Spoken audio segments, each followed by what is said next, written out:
Hi everyone, thanks for being with us for another episode of Generating Change on Uba.tv. My name is Renee and I'm the host of this show, and this is my co-host Steven. Hi. Today we're going to discuss about crime and public safety, which I believe is a huge concern to everyone in view of the rising numbers of robberies, murders, rape and kidnapping cases. Yes, I believe more of us heard that people that we know got robbed or their car has been stolen or even life is taken away. Yes, and today in our studio we have Tony Phua. Hi. The National Publicity Secretary for DAP. That's right. Yep. Well, Steven, I guess no one knows that the pain of suffering, compared to someone who has been through an experience of being robbed or something like that. Well, I have my own sister being robbed in front of our parents' house with two guys coming on a motorbike and start punching her. So that kind of experience has an impact on people like us, that crime is actually on the rise. So today we're going to discuss this issue, and we're going to discuss it quite seriously and find a solution to all these increasing numbers of crime. Well, speaking of that, I actually have my own experience that I got robbed, just like probably 10 steps away from my house is in front of my door. There was like, I remember this one Hari Raya, like 6 years ago. Two parang is on my neck and saying that, what do you have? Give me now. And but I actually reported to the police, and I don't think I don't think that things has been done. Yeah, probably it's very hard to actually look out for two crime out of whole Malaysia. So seriously, I don't really know what's happening to our country, because there are so many rumors, murder, especially on children, robberies, and old people and women being raped by taxi driver. Not to forget, even tourists. Yeah. So it is just insane. I mean, people have become so senseless, and worst of all, the police, which is supposed to protect us, is not doing the job. Well, therefore, it's very crucial today. We heard from opposition party leader Tony Phua on their reform agenda on public safety. So can you tell me what was the strategy that you have actually for these particular issues? I think the core issue behind the crime factor in Malaysia has got to do with the structure of the police force. We actually have quite a lot of policemen in town. We have about 120 to 128,000 policemen. That's fairly large by international standards, and we are well above the international averages. The problem is, number of police officers who are actually assigned to fight crime is tiny. We are looking at possibly an estimate of less than 8% of the police force dedicated to the criminal investigation department. You'll be wondering, what does the rest do? Yeah, I have the question. Tell me about that. What's the remaining doing? Another 8% of an equivalent number, which is about 9,000 police officers, are in charge of taking care of people like me. Oh. 9,000. So they are in the special branch. They call it the special branch. Can I say that's a special force? That's a real special privilege for me. But that's the special branch. That's known as the special branch that covers political reports. They go to our charamas. If they knew I was here, they might have been spotting outside there, looking at me, what we're talking about, putting down reports and so on. So that's special branch. And then you have got another 30 to 33% in the Federal Reserve units, the Light Strike Force, the General Operation Forces, which is the more military type police that are called into action in times of crisis. By crisis, I mean when you have bursary rallies on the streets, you need these people to come out and shoot water cannons at them. That's your FRU. And the Light Strike Force. And then you have got the general forces, the General Operation Force, Gerak-Am, the general forces, whose role stated in their mission from the day of independence till today is to fight communism. So it's still there. They're still there. They're Still there until today. Part of their mission is to fight communism in this country, and they composed of about 30 to 33% of the entire police force. So under normal circumstances, they are not called into action. Okay, And then you realize, 30 plus 8 plus 8, there's still a huge balance left. I was having the question, so you saw. What's the rest of the 40% doing? Well, the 40% are classified, and this classification has nothing to do with me. This classification came as an answer from the member of parliament, the minister, the home minister, who is in charge of security and the police force. 40% of the force is in administration, management, and logistics. Logistic? Yeah, drivers. So there's a lot of manpower that is wasted on all these areas. Absolutely. Management itself is approximately 30 to 33%. Wow, that's really a huge number.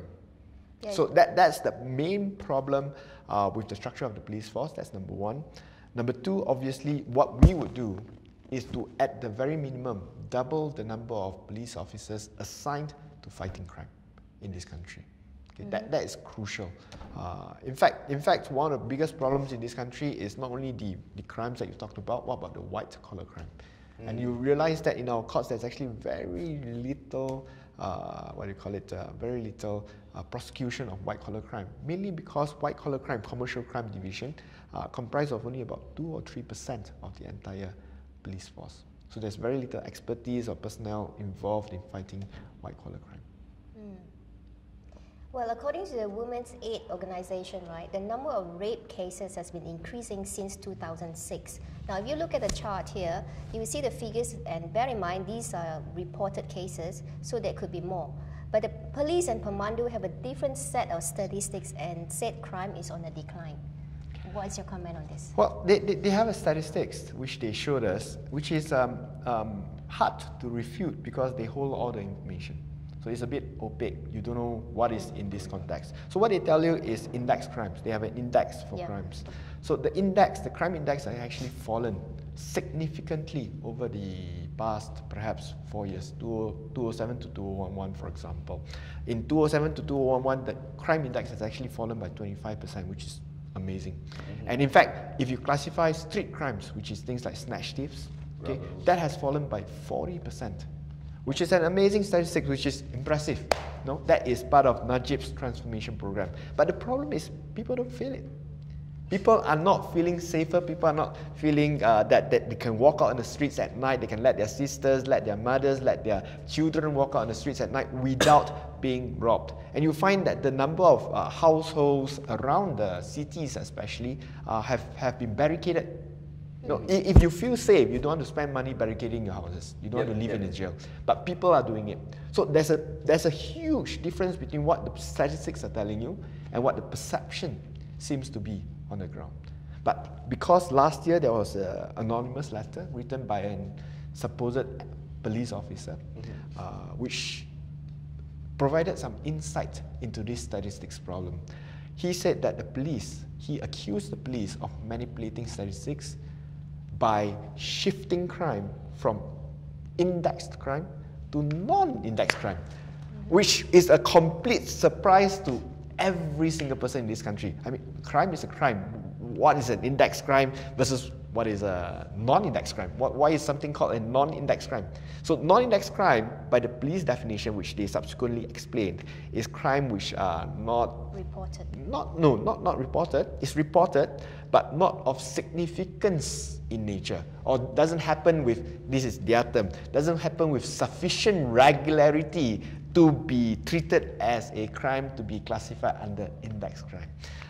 So the question that everyone will ask is, so what exactly is an index crime and what is a non-index crime? I actually have that question. Yeah, well, the question for you is, you had knives to your neck. On my right? neck. On your just neck. Right here. Right, okay, to be fair, that is an index crime. Did they take money from you?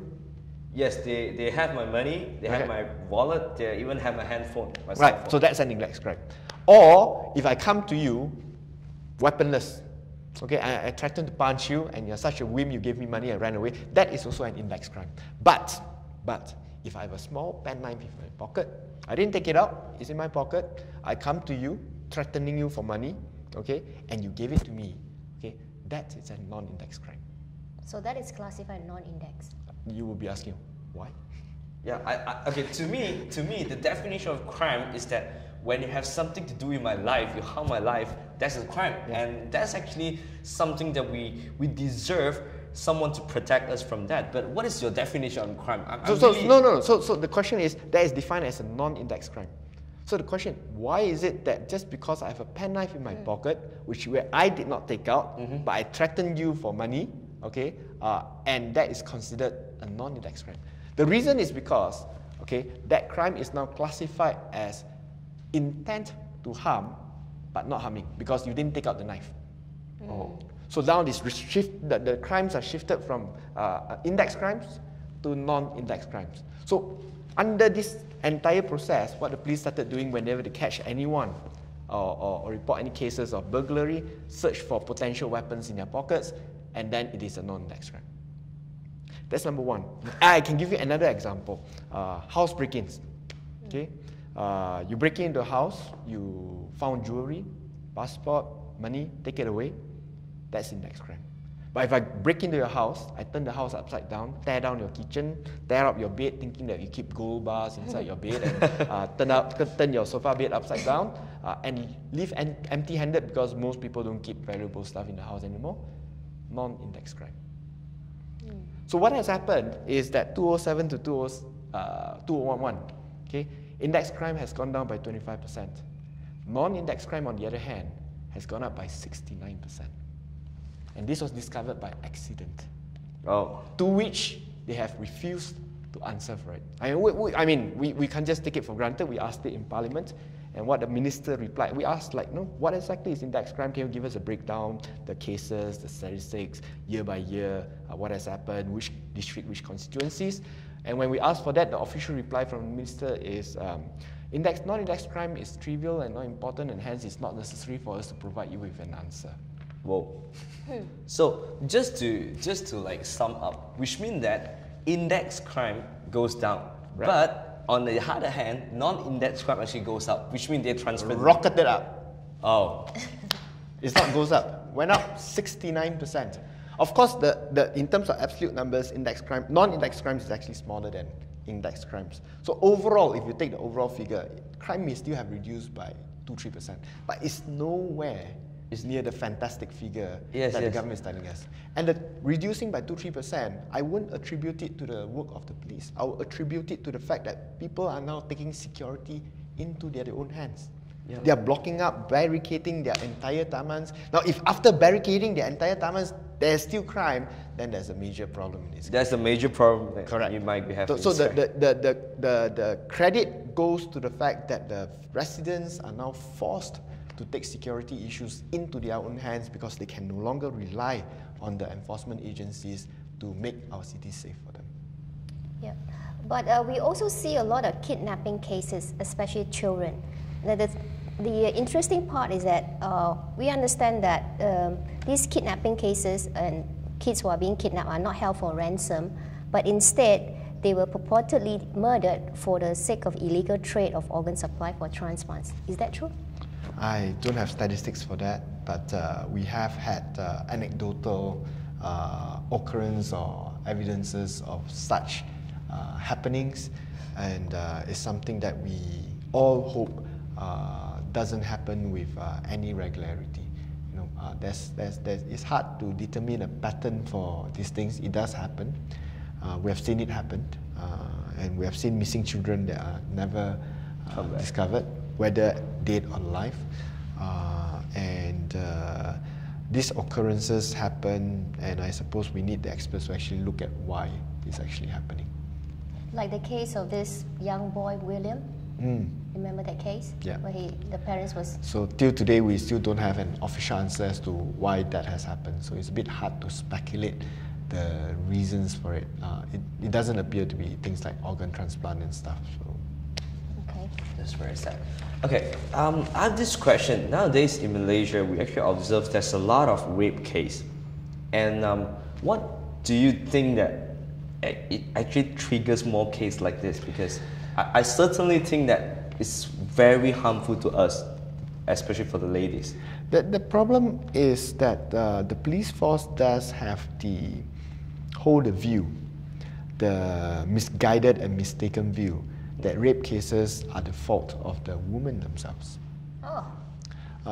It is not uncommon for for police officers to advise women, you got hit, you got raped, you got robbed because you were not careful, or because you asked for it because you dressed in a nice way, or because you were too pretty. It is actually not uncommon to hear that from senior police officers. That's where they place their blame. And number two, they place the blame on perception. No, it's not that common. It's just your perception that is common. But sorry, I have this question. I'm really eager to ask this. Okay, what I saw on Facebook is that there's this tourist actually got raped, and it's by numbers of people. Until today, we don't even have a correct number for that. So I think that actually affected our tourism business in Malaysia and the development of it. Absolutely. So do you see an amendment in law against this issue? I don't think it's an issue of law. I think it's an issue of enforcement. And enforcement and making our laws bite. We have laws in these countries that are pretty good. I mean, to be fair, they are reasonably good. We have a good tradition from the British common law, and the key issue is real enforcement, the ability to catch the culprits behind the crime. Yep. If I'm not afraid of being caught, then I'm more likely to commit a crime than if I'm afraid that the enforcement agencies are actually effective in catching me. I think what is really happening is that people are not really afraid of the punishment. Well, I have this question for you, Tony. Do you think that we can have death sentence rather than a murder of 20 years imprisonment? We do have death sentences. For a rape case? I'm not sure, but I don't think, like I said, I don't think it's an issue of the laws whether it's 20 years or death sentences. It's an issue of enforcement. Nobody wants to be jailed for 20 years. Yes. Right? True. The question is, if I'm not going to be caught anyway, whether it's a death sentence or 20 years, it doesn't really matter. So the issue is with enforcement, the issue is with prosecution. Okay. So, if Pakatan comes into power, what will you suggest to do? I think that, as I mentioned just now, the main thing for us is to increase the professionalism of the police force overall. That's number one. Number two, we have to refocus the purpose of the police force. The primary purpose of the police force is to ensure safety and security of the citizens, and that, in this particular case, is to fight crime. The other issue that I did not touch about is the allocation of resources between urban and rural areas. Yeah, the rural areas. So as at this point in time, there's overweightage on rural areas, which tends to have lesser crime as compared to urban areas with bigger population, possibly more affluent population, which attracts the criminals to commit crime. And there's an under allocation of staff force to actually deal with that problem in the urban areas. Talk about the crime rate, right, that's happened mainly in urban areas. Do you think it's committed by foreigners or are they locals? I don't have first-hand information, but statistics from the police actually shows that it's largely locals. Local. Foreigners are a small minority of overall crime cases in Malaysia. Okay, safeguarding the country, including combating crime, is the responsibility of the police. However, in Malaysia, the efficiency and competency of the police is questionable. Is it due to lack of training, or it is because of the low pay? I think to a certain extent both, but I would place a lesser emphasis on the pay today than I did, say for example, in 2005. Mm-hmm. In 2006, their pay was increased by 20%. In 2008, another 20%. In 2010, another 20%. The police force have gotten the largest increment in pay over the last 8 years compared to any other government servants in the country. So the police force has been treated well in terms of pay hikes for all the police officers. So they get multiple 20% increases, bonuses, and so on. So while maybe perhaps 8 years ago they were severely underpaid, today that probably isn't the case. Yep. The issue more has got to do with the professionalism of the police force. That means the answerability of their performance to independent authorities. As at this point in time, they don't answer to anyone. Well, they answer to the minister, but no, the minister is politically associated, and hence whatever actions taken by the minister is politically tainted. Okay, he would not want to take action against the police force in the event of say failure or incompetence for his own purpose, because for political purposes. Yes. We need an independent regulator. And that was actually recommended by the Royal Commission of Inquiry back in 2006, where the report actually stated that we need to set up a IPCMC, or an Independent Police Commission for Misconduct and Complaints. Okay? The police have fought tooth and nail against the implementation of the IPCMC, and the minister has succumbed to the pressures from the police force in preventing the setting up of the IPCMC to improve the professionalism of the police. In fact, most of the recommendations that I've made just now, increasing the number of police officers, fighting crime, reallocating resources between rural and urban, these are not new formulas from Pakatan. They were all in the recommendations by the Royal Commission of Inquiry, which were never implemented by the government of the day. How about the idea of separating the federal and state police? That will increase the efficiency of the force due to the reduced command and control structure, and that has happened in the UK, in the US, where every county, every borough even have their own police force. And I think for many policing functions, such roles can actually be decentralized as opposed to being centralized. But for certain functions, perhaps there will still be centralized roles to play in the police force. Well, we actually see a lot of Malays to join the police force. So Tony, do you think that you have any ideas or any suggestion how to encourage the non-Malays to join the police forces? I think the professionalism of the police force is important to ensure that perhaps the non-Malays, in particular the Chinese, are willing to join the force. I think the perception as at this point in time is that there is bias in government service, and there are glass ceilings involved, and hence the attractiveness of the civil service, not just the police force, generally the civil service, is lesser for the non-Malays as compared to the private sector, where perhaps the playing field is a bit more even. Yep. Yeah. True.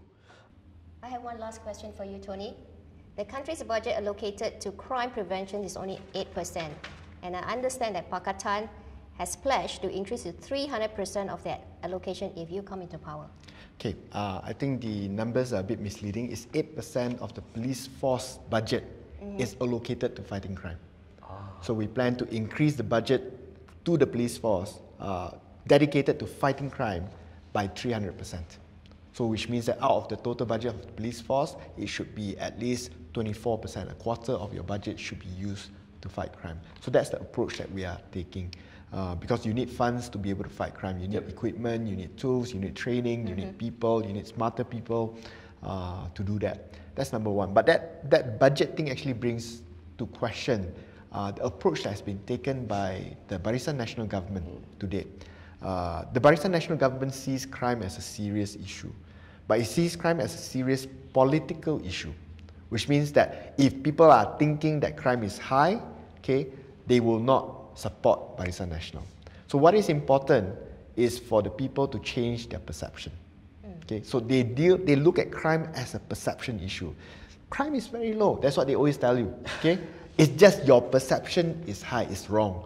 So what they have done in the 2013 budget, they see crime as an important area, and hence there is an NKRA called crime fighting, and they have allocated 272 million, which is not bad, quite a big sum of money. But if you look at the budget header, what it says specifically is to 272 million to reduce crime perception index, not crime index, crime perception index.